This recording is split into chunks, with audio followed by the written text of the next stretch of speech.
At the far end of town where the grickle grass grows, and the wind smells slow and sour when it blows, and no birds ever sing excepting old crows, is the street of the lifted Lorax. Today we're going to talk about adaptations.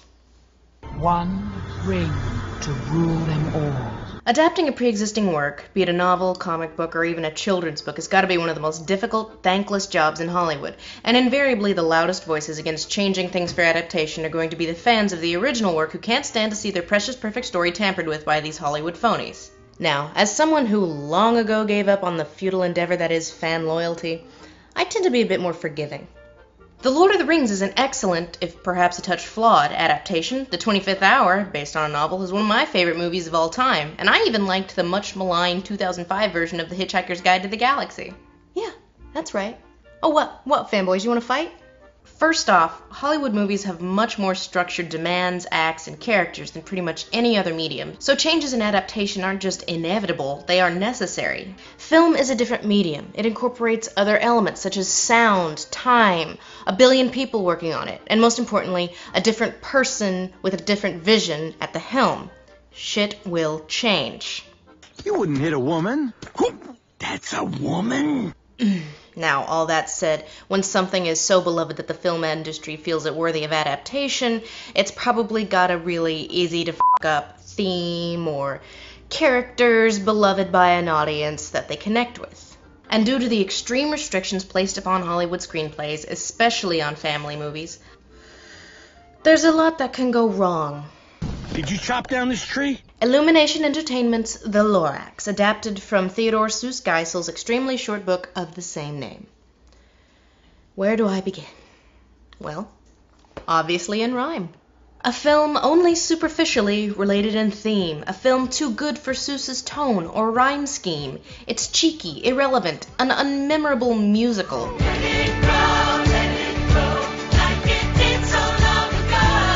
Unoriginal, hackneyed, and not very Seussical. And I know it's not what I'm normally about, to harp on a movie the week it comes out, but I posit, why would anyone take this adaptation in lieu of the one I grew up with, from 1972? But really, who wants to watch some noxious dilettante keep up a review all in rhyme, obviously? I can't.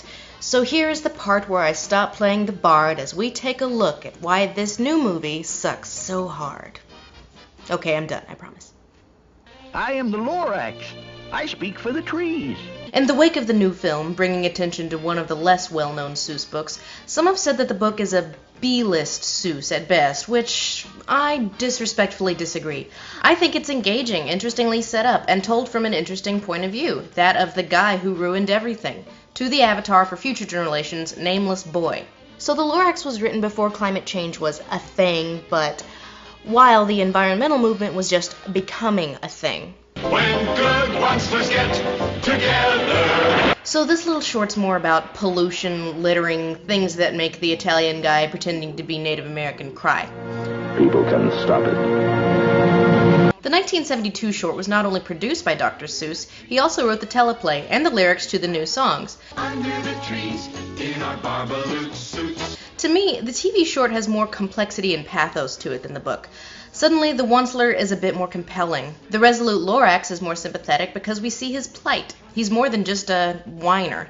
So when I get my panties in a twist at the thing that just came out, it's less in comparison to the book than the animated short, which acknowledged certain things like, corporations employ people and make us stuff.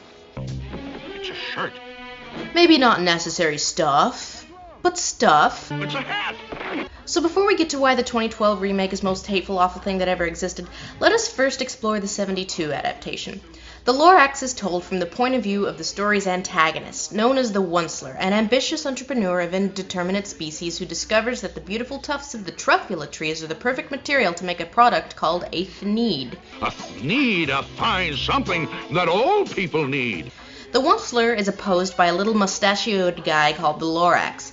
He speaks not only for the trees, but for the brown barbaloots, and the swami swans, and the hummingfish, all of whom eventually have their ecosystems destroyed by the pollution from the Onceler's thneed factories. Oh, their future is dreary. I hear things are just as bad up in Lake Erie. The Lorax repeatedly begs the Onceler to halt his polluting ways, but the Onceler, more interested in profits, refuses to hear out the Lorax until the truffula tree goes extinct, and the Lorax lifts himself by the seat of his pants into the sky. The story is told by the Onceler to some kid. A thought? About what? Yeah, who are you? And the story ends with the Lorax leaving a single word. Unless? Yes, unless. And the regretful Onceler giving the very last of the truffula seeds to this boy, and an ambiguous yet cautiously optimistic ending. Unless someone like you cares a whole awful lot, nothing's going to get better. It's not. It's a bit of a downer, which makes it perhaps not the best choice for adaptation, but we'll get to that in a minute. Made by the same guys who made How the Grinch Stole Christmas and pretty much all of the early animated adaptations, the original Lorax was, what's the word? Good. It was good. But I'm going to continue to speak for the trees. Though even at just 22 minutes it feels a bit flabby. It was good. It was ahead of its time. No, scratch that. It was firmly a product of its time. It's ahead of this time. A real honest-to-God remake of the Lorax might feel a touch too uncomfortable in these environmentally controversial times. It'd bring people down. And that assumption would be correct. Far outside of town where the grass never grows. Grass never grows? What's wrong with Gricklegrass, Grammy? Hey, Betty White, as the only good thing about this movie, I demand that you answer me. What's wrong with Gricklegrass?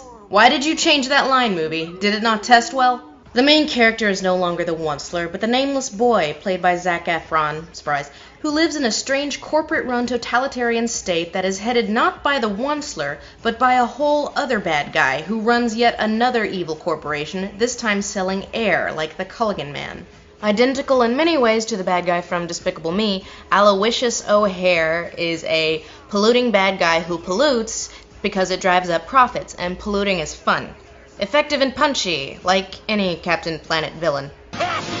With this giant land blaster, I'll be able to drill for oil anywhere. The Onceler is no longer the antagonist. He's now a wide-eyed innocent, practically forced into entrepreneurship by his evil southern mother and his stupid southern family. Would you stop throwing that bear? He's also got a face. I don't like that he has a face. Guess it was too much creative effort to figure out how to do it without a face. Whatever. Watered down now is his agency in the interest of making him palatable and sympathetic. In fact, the slope of destruction where the Onceler builds his giant corporation, that which takes up a good 15 of the 22 minutes of the short, is reduced to a single 2-minute and 53-second musical number in the 90-minute movie. Most of the portions with the Onceler and the Lorax, that which takes up most of the original animated short, by the way, are devoted to their bromance. What? The Barbaloots and the Hummingfish are also just clearly modeled on the success of the minions from Despicable Me. A bunch of yellow pill-looking guys who are already rip-offs to begin with. If Horton Hears a Who benefited from anything, it's from coming out before Despicable Me. Wow. Hate? The worst thing about even bothering to include these guys was that in the book, the Lorax sends them off one by one as their ecosystems are destroyed, respectively. This takes up a good chunk of the animated short and the book, but the 90-minute movie, the Barbaloots, the Swami Swans, and the Hummingfish get sent off all at once. So, I posit, why pad the rest of the damn thing if you're gonna squish the majority of the book into literally 3 minutes? The Lorax spends most of the movie complaining about what the Onceler might do rather than what the Onceler actually is doing. Again, time spent on making the Onceler sympathetic. Though one scene is added where the Lorax quite literally tries to kill the Onceler and only saves him because one of the indispensable, awful Barbaloos went with him. Actually, I put your bed in the water.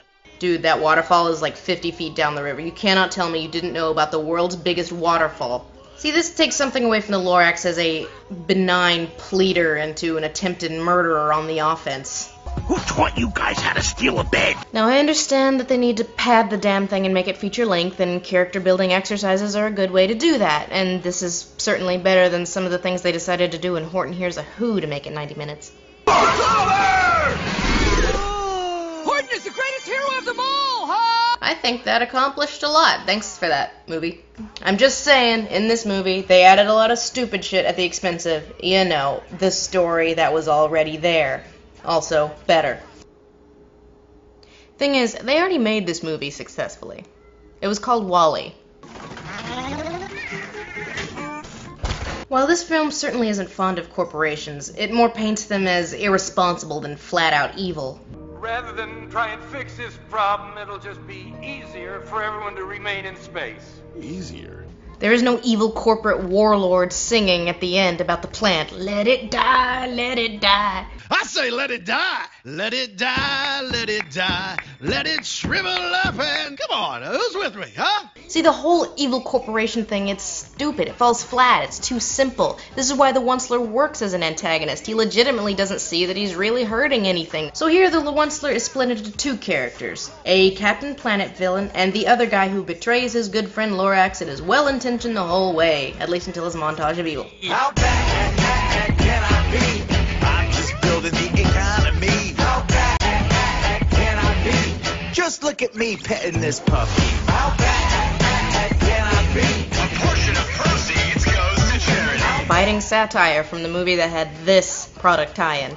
Only Mazda could reimagine driving with revolutionary sky-active technology. And who received the only certified truffle-a-tree seal of approval? And I know I said I wasn't going to talk about the political stuff, but God, I hate the political stuff in this. The movie relies heavily on tell, don't show. There's just something about a hackneyed evil corporation that sucks away credibility from your theme that you clearly don't believe in. WALL-E's corporation was clearly into overconsumption and wastefulness, but it wasn't evil. But WALL-E works as a feature-length film because it is, at its core, a love story surrounded with cautionary environmental themes. There's a lot more to it than the environmental stuff. You don't keep watching it because of the plant. It's because of the little robot that fell in love with another little robot. And oh, they tried that with the Lorax with the shoehorn-in uninteresting love story. What I want more than anything is to see a real living tree. So, what I'm saying is they already made this f***er. We already have a WALL-E. We don't need you, shitty Lorax. Chris Meledandri, who now has helmed the most Dr. Seuss adaptations at 2, has, in his career, yet to produce a film that's better than okay. He produced 2008's Horton Hears a Who, to date the least awful of the Seuss adaptations. Have an all-you-can-eat salad bar! Take a bite! Horton, who in the book is a simple elephant of principle, is, in Meledandri's movie, expanded into a spastic weirdo. No, they're on me! Get him up! Because, you know, kids, they like things giant and stupid. Whoa! I feel the diplomatic process is beginning to break down. Did the animators just get bored with the movie they were making and create distractions? So, similarly, the Onceler, an old, world-weary has-been in the book and the 1972 animated short, is, in the movie, you guessed it, a spastic weirdo. Who are you and what are you doing here? Get out of here and leave me alone!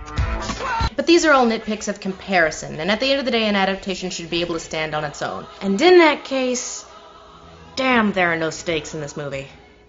Trees. Man, trees are great.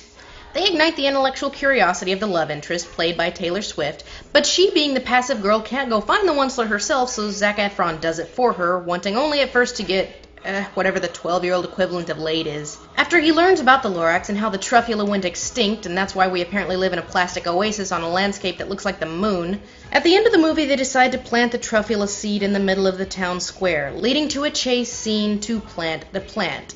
And you're gonna help me plant it right in the middle of town, where everyone can see it. One last comparison to WALL-E. At the end of WALL-E, the basic impetus going into Act 3 is that we want to get back to Earth, and putting the plant in the thing will get us there. But why? What is the big rush? Is it because Earth will disintegrate into nothing if we don't get back this very second? Earth! No, the tension comes from the fact that WALL-E is dying, and the only piece of hardware in existence that can save him is at his home, on Earth. The Earth will be fine whether the humans come back to it or not. Sure, it's thematically important for the humans. They need to learn to stand on their own 2 feet and take care of themselves. I don't want to survive! I want to live! But what's really at stake isn't humanity, it's the life of the little robot we've come to love for the last 80 minutes. That's what provides tension at the end of the film. That is why we, the audience, stay invested. What, at the end of the Lorax, does the almost identical plant chase scene in the climax have at stake? Why is it important for the characters we've spent barely any time with and therefore don't really care about to get the plant to the middle of the place with all of the people? What is at stake? Certainly not the hackneyed romance. We've already established that their relationship is in the can, so that's not it. I could just kiss you right now. Is the town deteriorating in any way due to the oxygen running low, making it therefore necessary for truffula trees to be planted in order to ensure the town's survival? No! They want to plant the tree because trees are cool. Zac Efron even has this big speech about how it's wrong to charge for clean air, because air should be free. Well, you know what, kid? You know what happens when resources become finite/not potable and you have to ship it in? If Ted and his lady friend fail in their endeavor, so what? Well, no real trees, I guess, which has been the situation anyway. Nobody loses anything, save perhaps the chance to experience trees, which are cool because Taylor Swift said so. Or if, in this world, planting trees instantly clears the air and thereby puts the largest employer in town out of business, well, shit, I guess it's the Thneed factory all over again. Only this time we're happy about it, because trees are good. And people will abandon the town because the big employer went out of business. But wait, that happened already. So who lives in this town? If everybody left when the Thneed factory went out of business? And why haven't these people heard of trees anywhere else in the world? Are the truffula trees the only trees in the world? Are there no other people in other towns to tell these people what trees are like? Towns with actual trees and they call them and email them and visit them on occasion? What is the rest of the world up to? Why are there no trees in this world? In which case, where is O'Hare's oxygen coming from? You gonna tell me it's algae and the oceans biomajors? You think that kind of science logic exists in a world with only one town and no trees? Where is that oxygen coming from? You've missed your chance to tie in a really solid theme about finite resources and how we're repeating our mistakes of the past and it's the one slur all over again, and make the movie be about sustainability rather than we shouldn't have to pay for air. Air should be free. I hate paying for things. Preachy. Like the word epic, which is now used to describe anything from tacos to haircuts, I believe is now a touch overused. This movie isn't preachy, it's stupid. If message movies get your dander up, well, that's kind of on you, friendo. There is zero bite in this movie. The film doesn't think hard enough to believe in its own message. Either that or it was made by unclever, unimaginative hacks, but that could never happen. You wouldn't hit a woman. That's a woman? There's this scene towards the middle of the film that has like a Miller Lite parody in it or something, where they're showing a commercial aimed at men age 18 to 34 drinking bottled air, and they're at a party and they're the hot chicks looking at them like, ooh, and it's supposed to be like a parody of any average commercial on TV right now. And it's the most hollow thing you can ever imagine, not because it's, not funny, which it isn't, but considering the 7D corporate tie-ins surrounding this movie, it's a little bit petty, don't you think? To me, the great hypocrisy isn't even that it's the Lorax, who speaks for the trees, has been signed on to all these corporate tie-ins.